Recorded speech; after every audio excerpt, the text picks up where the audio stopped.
여러분, 지난주 13절에서부터 16절 마지막 부분의 말씀에서는요, 예수님께서 어린아이를 등장시키면서 또 하나님 나라에 대해서 말씀을 하셨습니다. 즉 예수님께서는요, 하나님 나라는 이와 같은 어린아이들 같은 자들의 것이라고 말씀하시면서 이 어린아이들 같이 누구든지 하나님 나라를 받들지 않는 자는 결단코 하나님 나라에 들어갈 수 없다 라고 말씀을 하셨어요. 그리고 오늘 본문으로 이어지는데, 오늘 본문에서는 어린아이하고 대조적인 한 사람을 등장을 시킵니다. 그 사람이 누군가 하면요, 젊은 나이에 재물을 많이 모은 그런 사람이었어요. 오늘 본문 마가복음에는 나타나지 않는데 마태복음에는 그를 청년이라고 소개하고 있고요.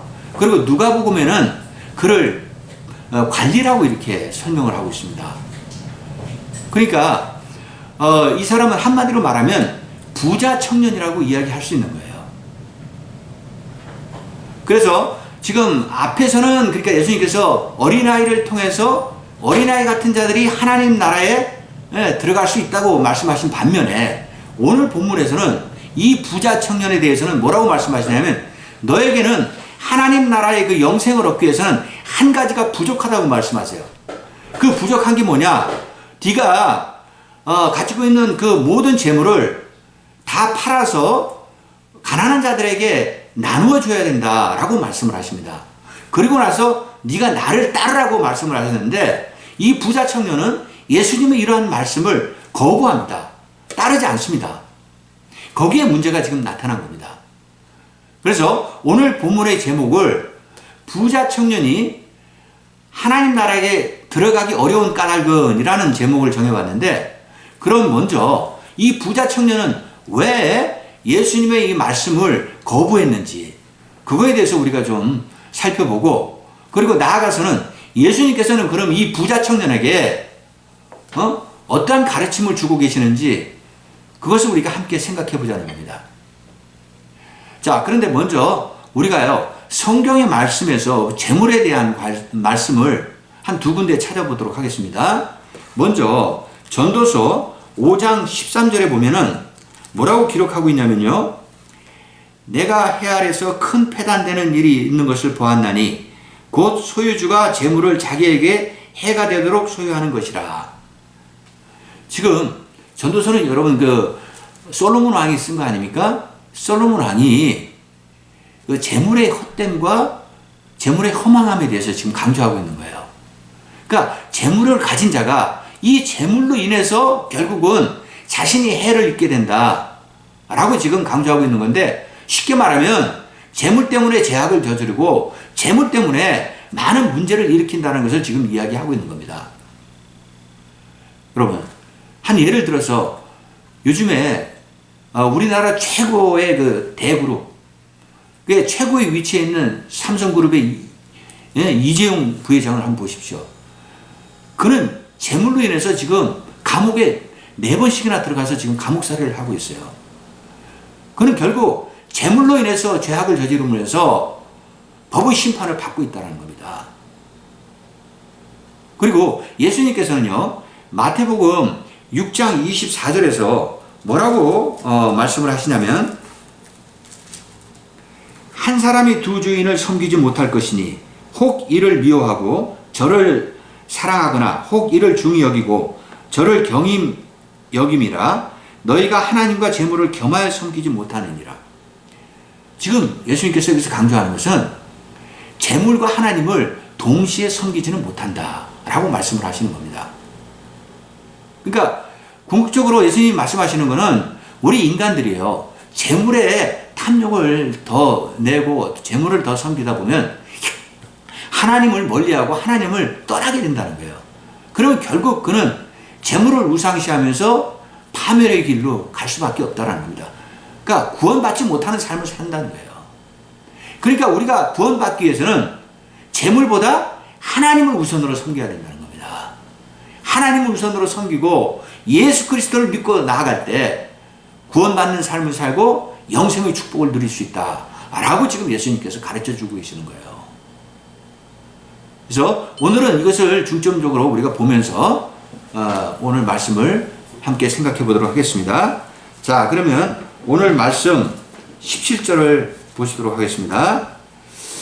예수께서 길에 나가실새 한 사람이 달려와서 꿇어앉아 묻자오되 선한 선생님이여 내가 무엇을 하여야 영생을 얻으리이까? 지금 예수님께서는요 예루살렘을 향해서 길을 가고 계시는 중이에요. 그런데 그 길에서 어떤 한 사람이 예수님한테 나와서 무릎을 꿇으면서요 선한 선생님이라고 지금 부르고 있는 겁니다. 그러니까 이 사람은 기존의 어떤 바리새인들과 서인과는 다르게 예수님을 존중하면서 예수님 앞에 공손한 모습을 지금 보여주고 있는 겁니다. 네. 근데 이 사람이 누구냐? 바로 부자 청년이라는 겁니다. 부자 청년이 예수님한테 지금 정중한 태도로 나온 겁니다. 그런데 그가 지금 뭐라고 예수님한테 질문을 하냐면 무엇을 해야 영생을 얻습니까? 라고 질문을 하고 있는 거예요. 근데 그의 이 질문을 우리가 자세히 보자는 거죠. 그는 지금 무엇을 함으로써 구원받고 영생을 얻습니까? 라고 예수님한테 묻고 있다는 겁니다. 거기에 문제가 있는 거예요. 그는 지금 율법적인 사고를 가지고 율법의 행위로 구원받고 영생의 축복을 누릴 수 있다라고 믿고 있다는 겁니다. 예수님이 그의 문제점을 아신 거예요. 그래서 그에 대해서 즉각적으로 대답을 하지 않으신 겁니다. 여러분, 사도 바울은요 로마서 3장 20절에서 뭐라고 지금 기록하고 있냐면 제가 한번 읽어볼게요. 그러므로 율법의 행위로 그의 앞에 의롭다 하심을 얻을 육체가 없나니 율법으로는 죄를 깨달음이라. 지금 바울이 강조하고 있는 게 뭐냐면 율법으로는 구원받는 게 아니라는 거죠. 율법은 단지 할 수 있는 기능이 뭐냐? 우리의 죄를 깨닫게 하는 기능만 있을 뿐이라는 거죠. 우리를 죄를 깨닫게 하는 것은 우리를 구원받게 하는 게 아니라는 겁니다. 구원받는 건 어떻게 구원을 받는 것이냐? 예수 그리스도의 복음을 믿고 따름으로써 하나님의 은혜로 구원을 받는 거예요. 그래서 에베소서 2장 8절에서 뭐라고 지금 바울이 기록하고 있냐면 너희는 그 은혜에 의하여 믿음으로 말미암아 구원을 받았으니 이것은 너희에게서 난 것이 아니요 하나님의 선물이라 라고 기록하고 있습니다. 그러니까 바울이 궁극적으로 우리 그리스도인들이 구원받는 건 믿음으로 말미암아 하나님의 은혜로 받는 선물로 구원받는 것이다 라고 강조하고 있다는 겁니다. 그런데 문제는 이 부자 청년은 율법의 행위로 구원받을 수 있다 라고 믿고 있다는 게 그게 문제라는 겁니다. 여러분, 우리가 인간들은요 율법을 온전히 지킬 수가 없어요. 온전히 지킬 수 있는 분은 예수 그리스도 한 분밖에 안 계시다고요. 예수 그리스도만 단지 의롭고 율법을 온전히 지킬 수 있는 분이라는 거죠. 근데 그거를 우리가 깨닫지 못하고 신앙생활 할 때가 많다는 겁니다. 오늘날의 그리스도인들의 문제도 바로 거기 있다는 거예요. 율법에 갇혀가지고 율법적인 어떤 행위를 통해서 구원을 받을 수 있다고 생각하고 어떻게 이야기하냐면 나는 너보다 더 주일 성수를 열심히 했어. 나는 새벽 기도에 너보다 더 열심히 나갔어. 나는 너보다 헌금을 많이 했어. 나는 너보다 봉사를 많이 했어. 라고 주장하면서 자신을 드러내고 있는데 이러한 행위로 구원받는 게 아니라는 겁니다. 예수님께서는 분명히 우리에게 말씀하셨지만 우리의 구원은 예수 그리스도의 십자가의 복음을 믿음으로써 하나님의 은혜로 구원받는다는 것을 강조하고 계시는 거예요. 그래서 이어서 우리가 이제 18절 19절을 보시면요 예수께서 이르시되 내가 어찌하여 나를 선하다 일컫느냐 하나님 한 분 외에는 선한 이가 없느니라. 내가 계명을 안 하니 살인하지 말라, 간음하지 말라, 도둑질하지 말라, 거짓 증언하지 말라, 속여 빼앗지 말라, 내 부모를 공경하라 하느니라. 지금 여기서 보면은 예수님께서 즉각적으로 이 부자 청년에게 영생에 대한 거기에 대한 질문에 답을 한 게 아닙니다.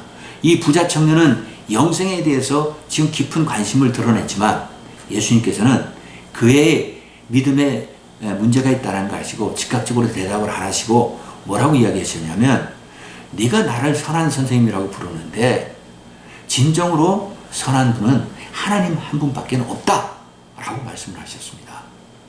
그러면 예수님은 선한 분이 아니시라는 겁니까? 그게 아니에요. 지금 예수님께서는 자신을 겸손하게 하나님 앞에 낮추시는 겁니다. 그리고 이 부자 청년에게 네가 알고 있는 하나님 그건 잘못 이해하고 있다. 하나님은 어떤 분이시냐 라는 것을 다시 한번 깨닫게 하는 겁니다. 하나님은 우리 인류의 구원자 예수 그리스도를 이 땅에 보내시고 이 우주 만물을 창조하신 그러한 선하시고 위대하시고 완전하신 분이 하나님이시다.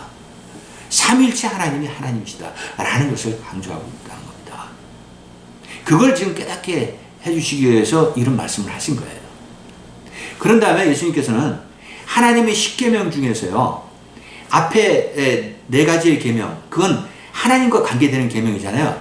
그 말씀을 하지 않으시고 사람과의 관계되는 계명 6계명을 지금 말씀을 하신 겁니다. 살인하지 말라, 도둑질하지 말라, 간음하지 말라 이런 말씀을 하시면서 너는 이런 것을 제대로 잘 지켰느냐 라고 묻고 계신 거예요.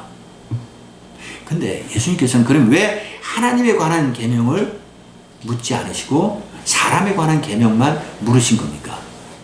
그거는 이 부자 청년이 사람과의 관계에 있어서 이 계명을 잘 지키지 않았다는 것을 문제점을 제시한 겁니다. 그거에 대해서는 우리가 20절에서 보시도록 하겠습니다. 자, 그래서 이 사람의 계명을 잘 지켰냐고 물었더니 이 부자 청년이 뭐라고 그럽니까? 그가 여짜오되 선생님이여 이것은 내가 어려서부터 다 지켰나이다. 지금 이 부자 청년은요 자신이 어렸을 때부터 배워왔던 모세오경 토라의 말씀을 자기가 열심히 배웠고 지켜왔고 앞으로도 열심히 지킬 것이다 라고 지금 예수님한테 드러내고 있는 거예요. 그러니까 그가 믿고 있는 확실한 믿음은 성경에서 말씀하신 율법의 말씀 그대로 믿고 있다는 겁니다. 그게 예를 들면 신명기 30장 16절 말씀 제가 한번 읽어볼게요. 곧 내가 오늘 내게 명령하여 내 하나님 여호와를 사랑하고 그 모든 길로 행하며 그의 명령과 규례와 법도를 지키라 하는 것이라. 그리하면 내가 생존하며 번성할 것이요 또 내 하나님 여호와께서 내가 가서 차지할 땅에서 내게 복을 주실 것입니다. 지금 여기서 강조하고 있는 말씀의 내용이 뭐냐? 하나님의 말씀, 즉 계명이나 규례, 율법을 잘 지키는 자는 결국은 하나님으로부터 큰 축복을 받을 것이다 라는 그 말씀인데, 그러니까 계명을 잘 지키면 하나님의 축복이 너한테 임하실 것이라 그 말씀을 이 부자 청년은 확실히 믿고 있다는 겁니다. 그러면서 지금 영생까지 얻을 수 있다고 믿고 있다는 거예요. 근데 예수님은 그의 생각과는 다른 말씀을 하세요. 그가 지금 이러한 어떤 계명을 잘 지켰다고 예수님한테 말씀하시지만 예수님께서는 너는 한 가지 부족한 게 있다 라고 지적을 하시는데, 그거에 21절 22절을 보세요. 예수께서 그를 보시고 사랑하사 이르시되 내게 아직도 한 가지 부족한 것이 있으니 가서 내게 있는 것을 다 팔아 가난한 자들에게 주라. 그리하면 하늘에서 보화가 내게 있으리라. 그리고 와서 나를 따르라 하시니 그 사람은 재물이 많은 고로 이 말씀으로 인하여 슬픈 기색을 띠고 근심하며 가니라. 예수님께서 지금 뭐라고 말씀하십니까? 네가 율법의 계명을 잘 지켰다고 하지만 딱 한 가지 부족한 게 있다. 그게 뭐냐? 네가 가지고 있는 그 모든 재물을 다 팔아서 가난한 자들에게 나눠주는 것이다. 네가 그렇게 하면 하나님으로부터 큰 상급을 받을 것인데, 그러고 나서 나를 따르라 라고 명령을 하신 겁니다. 그러면 예수님께서는 왜 이 부자 청년에게 네가 가지고 있는 모든 재물 팔아서 가난한 사람들에게 나눠주고 나를 따르라고 명령을 하신 겁니까? 그 이유는요, 이 부자 청년이 아직도 재물에 대한 탐욕을 버리지 못하고 하나님보다 재물을 더 우선시 한다는 걸 예수님께서는 그의 마음을 보신 거예요. 응? 그래서 네가 이 재물을 버리지 않으면 결국은 하나님을 멀리하게 될 것이고 예수 그리스도를 따르지 않게 될 것이라는 것을 예수님은 아셨던 겁니다. 그리고 그가 가지고 있는 가장 큰 문제는 뭐였냐면, 율법의 가장 첫째되고 큰 계명을 예수님께서는 뭐라고 말씀하셨어요? 10계명을 말씀하시면서 가장 큰 계명은 뭐다? 사랑이다. 이웃을 사랑하라 라고 하나님께서 말씀하셨는데, 너는 그 이웃을 사랑하는 하나님의 말씀을 제대로 지키지 않았다 라고 말씀을 하신 겁니다. 그러니까 예수님은 너의 가장 큰 문제는 뭐다? 사랑이에요. 사랑이 부족하고 사랑으로 사람을 섬기지 않는다는 거죠. 그걸 말씀하신 겁니다. 여러분, 근데 우리가 여기서 분명히 한 가지 짚고 넘어가야 될 게 있는데, 이 부자 청년이 자신의 재물을 다 팔아서 사람들한테 나눠준다, 가난한 사람이 나눠준다고 해서 구원을 받는 겁니까? 그건 아니죠. 그거는 단지 선한 일을 행한 것 뿐입니다. 이 부자 청년이 구원을 받는 것은 재물을 팔아서 나눠주는 게 아니라 예수 그리스도를 믿고 따를 때 구원을 받을 수 있다는 겁니다. 그걸 우리가 분명히 깨달아야 된다는 거예요. 그래서 예수님께서는 오늘 본문에서 가장 중요하게 핵심적으로 말씀하시는 게, 재물을 파는 것도 중요하지만 네가 나를 믿고 따라야 된다라고 강조하시는 거예요. 근데 이 부자 청년은 어떻게 했습니까? 마지막에 얼굴에 슬픈 기색을 하면서 예수님을 그 자리에 떠났어요. 예수님을 따르지 않았어요. 그는 예수님의 말씀을 거부한 겁니다. 끝내. 왜 그가 따르지 않았느냐? 오늘 본문의 말씀에서 뭐라고 했냐면, 그 사람은 재물이 많은 고로 이 말씀으로 인하여 따르지 않았다는 겁니다. 재물이 많았기 때문에 그는 영생을 선택한 게 아니라 재물을 선택했다는 거예요. 그걸 지금 말씀하고 있다는 겁니다. 자, 그럼 이어서요, 23절에서부터 25절까지 말씀을 보시겠습니다. 예수께서 둘러보시고 제자들에게 이르시되, 재물이 있는 자는 하나님의 나라에 들어가기가 심히 어렵도다 하시니, 제자들이 그 말씀에 놀라는지라. 예수께서 다시 대답하여 이르시되, 얘들아, 하나님 나라에 들어가기가 얼마나 어려운지 낙타가 바늘귀로 나가는 것이 부자가 하나님의 나라에 들어가는 것보다 쉬우니라 하시니. 지금 이제 완전히 다른 상황입니다. 이 부자 청년은 떠나갔어요. 이제는 예수님께서 제자들과 함께 계십니다. 제자들에게 뭐라고 말씀하시냐면, 부자가 하나님 나라에 들어가는 것이 심히 어렵다. 그러니까 못 들어간다는 말씀은 아니에요. 매우 어렵다고 지금 말씀을 하시는 겁니다. 자, 이 말씀을 들은 제자들이 깜짝 놀랐어요. 그럼 왜 제자들은 놀란 겁니까? 그 당시 유대인들은요, 재물의 축복을 받은 부자는 하나님의 축복을 받은 자들로 구원받는 삶을 살 수 있다고 그렇게 생각을 했었던 거예요. 근데 예수님은 그들의 생각과는 전혀 다른 방향에서 반대의 말씀을 하시는 거예요. 그게 아니라는 겁니다. 그러면서 또 다시 뭐에 비유하십니까? 낙타가 바늘귀에 지나가는 것보다 부자가 하나님 나라에 들어가는 것이 더 어렵다 라고 말씀을 하세요. 그러니까 부자는 결국 재물이 그가 하나님 나라에 들어가는 걸림돌이 된다는 거예요. 그걸 강조해서 말씀을 하신 겁니다. 자, 그러니까 또 제자들이 또 놀래요. 그러면서 26절, 27절 보시면, 제자들이 매우 놀라 서로 말하되, 그런즉 누가 구원을 얻을 수 있는가 하니, 예수께서 그들을 보시며 이르시되, 사람으로는 할 수 없으되 하나님으로는 그렇지 아니하니 하나님으로서는 다 하실 수 있느니라.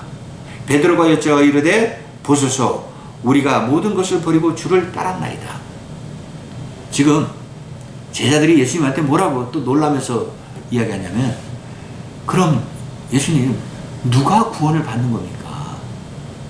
라고 질문을 합니다. 그러니까 예수님께서 그들에게 뭐라고 말씀하십니까? 사람의 능력으로 구원받는 게 아니라는 겁니다. 구원은 하나님의 은혜로 하나님께서 우리에게 주시는 선물이라는 거예요. 그러니까 전적으로 이거는 하나님의 일이고 하나님이 사역하시는 거라고 말씀을 하시는 겁니다. 그러니까 우리가 구원받는 건 인간이 어떤 행위로 사람이 어떤 일을 했다고 해서 구원받는 게 아니라 하나님의 은혜로 받는 것이다 라고 지금도 다시 한번 강조해서 말씀을 하시는 겁니다. 그러니까 이러한 예수님 말씀을 옆에서 듣고 있던 베드로가 지금 뭐라고 그럽니까? 예수님한테, 예수님, 우리는 예수님을 믿고 따르기 위해서 저희들이 가진 것, 재물들 다 버렸고 가족들까지도 뒤로 하고 예수님을 따랐습니다. 그럼 예수님, 우리는 어떻게 되는 겁니까?